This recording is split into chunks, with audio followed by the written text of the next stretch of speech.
Olá! Conforme explicamos em sala de aula, o som nasal é o som produzido pelas letras M, N e o sinal TIL. Esse som, ele sai pelo nariz, por isso recebe o nome de som nasal. Na ficha que vocês receberam sobre som nasal, há um texto logo no início, com algumas palavras destacadas.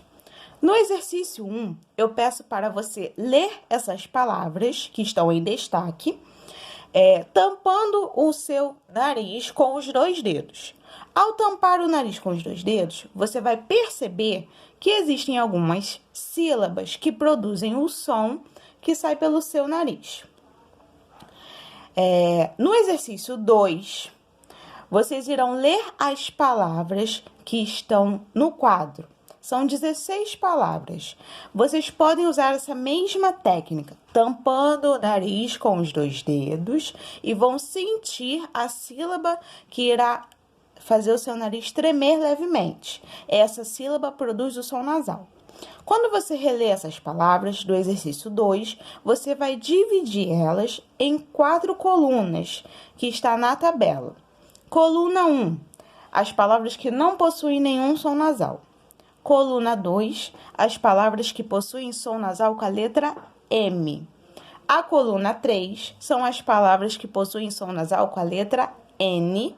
E a última coluna, as palavras que possuem som nasal com o TIL. Em seguida, a atividade 3. A atividade 3 são palavras que possuem um asterisco no lugar de uma letra. Você precisa achar qual é a letra que deve colocar no lugar do asterisco.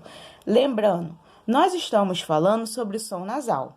Então, você precisa lembrar das regras de escrita do M e do N. Primeira regra, eu só posso escrever o M antes de P e B.